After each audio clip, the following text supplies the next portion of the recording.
Bismillahirrahmanirrahim. Assalamualaikum warahmatullahi wabarakatuh. Alhamdulillahirabbil alamin. Wassalatu wassalamu ala asyrafil anbiya'i wal mursalin sayyidina wa maulana Muhammadin wa ala alihi wa sahbihi ajma'in. Amma ba'd. Bapak-bapak, ibu-ibu, hadirin wal hadirat jemaah subuh. Alhamdulillah, subuh hari ini kembali kita dipertemukan Allah Subhanahu wa taala. Alhamdulillah dalam keadaan yang sehat zahir batin insyaallah. Subuh hari ini kita akan berbicara sedikit tentang sebuah tema yang pada malam-malam atau hari-hari menjelang Ramadan berakhir ini agak viral, ramai dibicarakan, yaitu tentang Lailatul Qadar. Ketika menjelaskan tentang Lailatul Qadar, Allah Subhanahu wa taala menggunakan redaksi wa ma adraka ma Lailatul Qadar.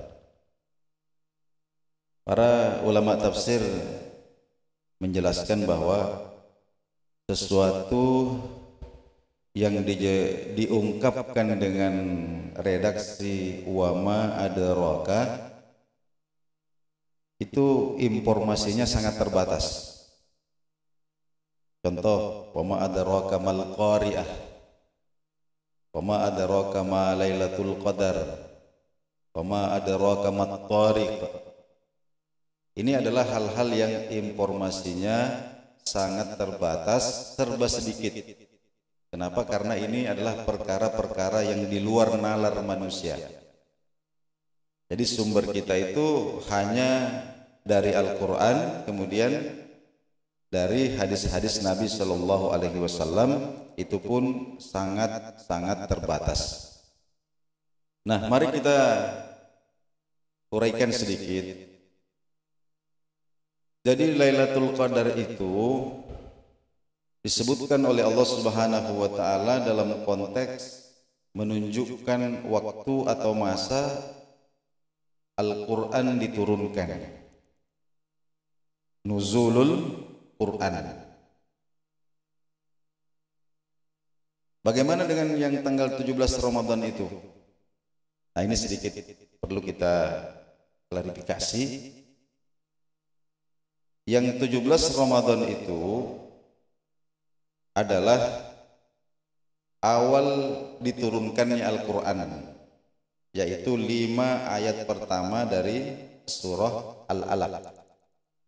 Itu yang terjadi pada 17 Ramadan.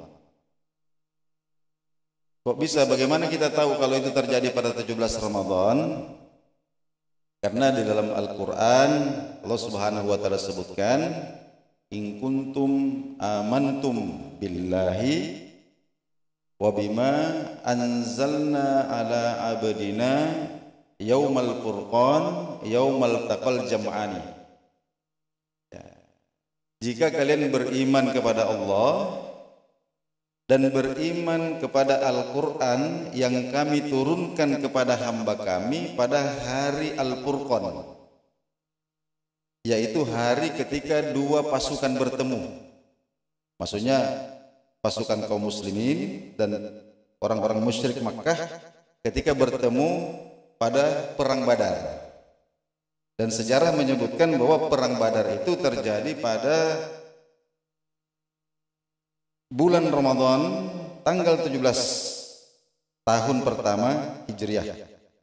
Nah, sehingga nuzulul Quran itu ulama sepakat tanggal 17 Ramadan, tapi yang dimaksud adalah permulaan turunnya Al-Quran, yaitu 5 ayat pertama surah Al-Alaq. Lalu bagaimana dengan inna anzalnahu fi lailatul qadar? Nah, Ini waktunya rahasia. Yang jelas itu di bulan Ramadan dan malam itu disebut malam Qadar. Tapi yang dimaksud dengan turunnya Quran itu adalah ketika Jibril menurunkan Al-Quran itu dari Lauhil Mahfuz,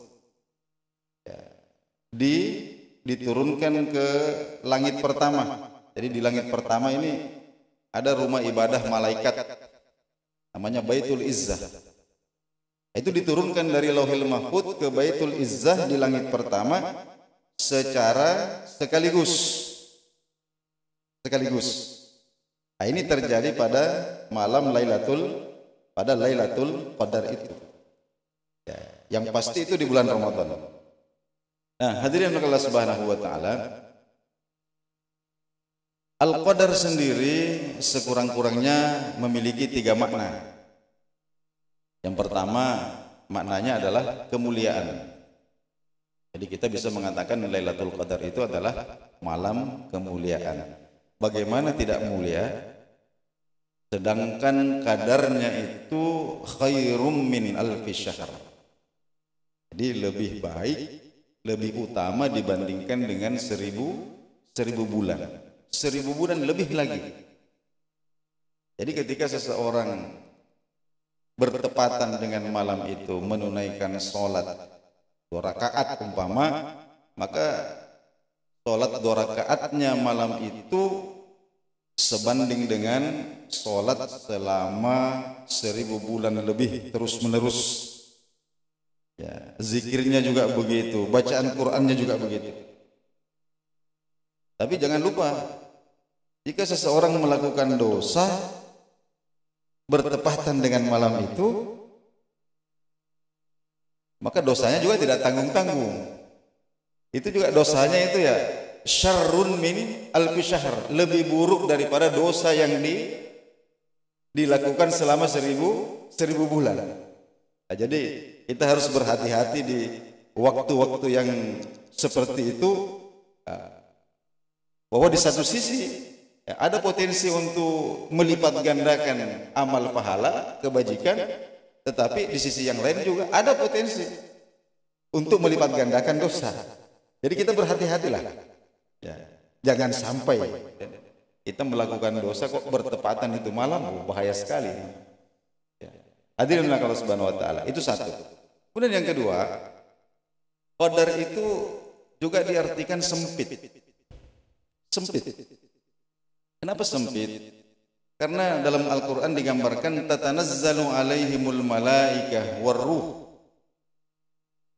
Jadi malaikat ini silih berganti turun ke langit dunia. Kenapa silih berganti? Karena tidak muat kalau sekaligus. Jadi silih berganti para malaikat ini turun memenuhi langit dunia malam itu. Bahkan Warruh di sini adalah malaikat Jibril, penghulu para malaikat, Sayyidul Malaikah. Ini malaikat yang paling besar fisiknya, paling agung, paling berwibawa, paling terhormat. Ini juga turun malam itu. Sehingga seakan-akan langit dunia ini sempit. Makanya dikatakan Lailatul Qadar, malam yang sempit sekali. Kenapa? Karena para malaikat ini silih berganti turun memenuhi langit dunia. Ini jumlah malaikat ini, Pak, para ulama kita katakan lebih banyak daripada jumlah tetesan air hujan yang pernah turun di muka bumi ini. Banyaknya malaikat itu. Dan ini sempit. Nah, itu jadi kita juga harus hati-hati. Jadi ketika kita malam itu kita melakukan amal-amal yang baik, maka ini malaikat yang jumlahnya tidak terhitung ini menyaksikan kita. Tapi sebaliknya, ketika kita melakukan hal-hal yang buruk, hal-hal yang tercela, ini juga akan disaksikan oleh para malaikat yang jumlahnya tidak terhitung ini. Jadi di sini juga kita harus hati-hati juga di sini. Nah, kemudian yang ketiga, Al-Qadar itu adalah ketetapan atau kepastian. Nah, disebut malam ketetapan karena takdir manusia untuk 1 tahun ke depan itu diputuskan malam itu. Jadi takdir manusia untuk 1 tahun ke depan, siapa yang mati, siapa yang sakit, siapa yang itu akan ditetapkan, diperbaharui kembali pada malam itu untuk jangka waktu 1 tahun yang akan datang. Makanya disebut Lailatul Qadar. Nah, jadi malam itu sebenarnya ada kesempatan bagi kita untuk menego, untuk bernegosiasi dengan yang menentukan qadar itu. Makanya malam itu kita dianjurkan untuk banyak-banyak berdoa, meminta yang baik-baik dan berlindung dari hal-hal yang tidak baik. Karena malam itu akan diputuskan. Itu kira-kira makna al-qadar itu. Kita ingat-ingat, yang pertama adalah kemuliaan, kemudian yang ketiga sempit, yang kedua sempit, kemudian yang ketiga malam penetapan qadar, takdir seseorang untuk 1 tahun yang akan datang. Itu kira-kira makna daripada Lailatul Qadar itu. Kemudian tentang kapan terjadinya, ini yang banyak dibicarakan ini. Maka muncullah pasukan-pasukan pemburu Lailatul Qadar. Ya. Hadirin Allah Subhanahu wa taala. Nabi sallallahu alaihi wasallam itu pernah dimintai bocoran oleh salah seorang sahabatnya yang sangat dekat, bahkan khadim, pembantu beliau, namanya Anas bin Malik. Anas bin Malik mengatakan, ya Rasulullah, tolong, ada bocoran kapan Lailatul Qadar itu terjadi? Maka Nabi sallallahu alaihi wasallam tersenyum lalu kemudian mengatakan, laula ayyatrukan nas as-shalah illa fi tilkal laila la akhbartuk. Saya ini agak khawatir manusia itu nanti akan fokus sholat di malam itu saja. Seandainya bukan itu yang saya khawatirkan, saya akan beritahu kamu. Itu yang dikhawatirkan oleh Nabi sallallahu alaihi wasallam. Dan hebatnya ini disampaikan kepada Anas bin Malik. Jadi seakan-akan Nabi melihat, wah ini Anas, saya lihat potonganmu ini, kalau kamu saya beritahu kapan terjadi Lailatul Qadar, kayaknya kamu ini nanti sholatnya cuma nunggu Lailatul Qadar saja. Ini Anas bin Malik, apatah lagi kita ini. Itu. Maka Nabi tidak beritakan itu. Nabi SAW tidak beritakan. Akan tetapi beliau memberikan petunjuk. Dalam satu hadis riwayat Bukhari, Nabi mengatakan, faltamisuha fi ashril awakhir min Ramadan. Kamu cari Lailatul Qadar itu pada malam-malam terakhir, 10 malam terakhir bulan Ramadan. Dalam hadis yang lain, Nabi juga lebih punya petunjuk yang lebih spesifik lagi pada malam-malam yang ganjil. Malam-malam yang ganjil.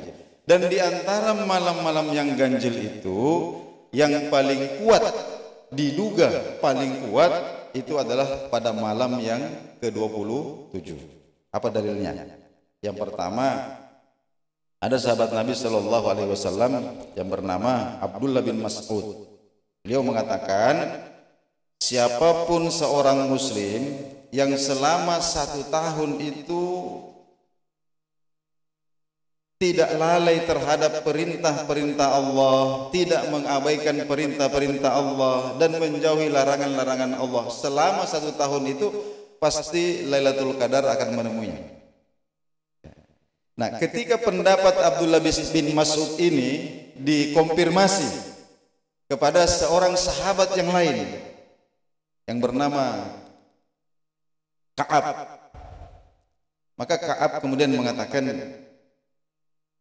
semoga Allah merahmati Abdullah, karena sesungguhnya dia itu tahu persis kalau malam Lailatul Qadar itu terjadi pada malam yang ke-27. Seperti itu kronologinya itu. Sehingga para ulama mayoritas menduga kuat bahwa Lailatul Qadar itu terjadi pada malam yang ke-27 bulan Ramadan. Ditambah lagi, ada seorang pakar tafsir, namanya Imam Al-Qurtubi. Beliau ketika berbicara tentang Lailatul Qadar ini mengutip banyak pendapat-pendapat ulama. Salah satunya adalah pendapat seorang ulama sufi yang bernama Abu Bakar Al-Khallaf. Jadi Abu Bakar Al-Khallaf ini menghitung jumlah kata yang ada pada surah Al-Qadar. Hitung. Ternyata jumlahnya itu ada 30 kata. Ada 30 kata. Surah Al-Qadar itu ada 30 kata. Dan kata yang ke-27 adalah hiya. Hiya. Hiya itu artinya dia. Dia itu ya Lailatul Qadar itu. Hiya hatta matla'il fajar. Jadi hiya itu Lailatul Qadar itu akan berlangsung sampai datang waktu subuh. Jadi dia hitung itu kata hiya pas di urutan yang ke-27. Itu satu. Kemudian Lailatul Qadar itu sendiri terdiri dari 9 huruf. Jadi Lailatul Qadri itu 9 huruf. Dan disebutkan 3 kali di dalam surah itu. Inna anzalnahu fi lailatul qadr wa ma adraka ma lailatul qadr. Lailatul qadar khairum min alf. Jadi 3 kali disebutkan kata Lailatul Qadar, dan Lailatul Qadar itu terdiri dari 9 huruf. Jadi dikali 9 kali 3 sama dengan 27. Tapi ini namanya opini. Kita percaya boleh, tidak percaya juga tidak mengapa. Tapi intinya itulah, beragam berbagai macam pendapat ulama kita. Tapi seorang ulama Imam Ibnu Qayyim Al-Jauzi mengatakan begini, saya wasiatkan kepada kalian, jangan fokus kepada Lailatul Qadarnya, jangan fokus kapan Lailatul Qadarnya, tapi fokuslah untuk memantaskan diri kalian untuk mendapatkan malam itu. Ya, ini nasihat dari Imam Ibnu Qayyim Al-Jauzi. Jadi jangan kita fokus ini malam 21 kah? Apatah lagi tengok-tengok bulan, pergi lihat-lihat ini air membeku kah atau tidak. Jangan fokus seperti itu. Tapi kata beliau, fokuslah kepada dirimu, perbaiki dirimu. Perbaiki dirimu, pantaskan dirimu untuk apa? Untuk didatangi oleh tamu yang agung ini. Nah, kemudian beliau mengatakan begini, alangkah banyak orang yang datang untuk menyambut kedatangan seorang raja. Alangkah banyak orang yang datang untuk menyambut kedatangan seorang raja. Tapi apakah semuanya akan dipandang?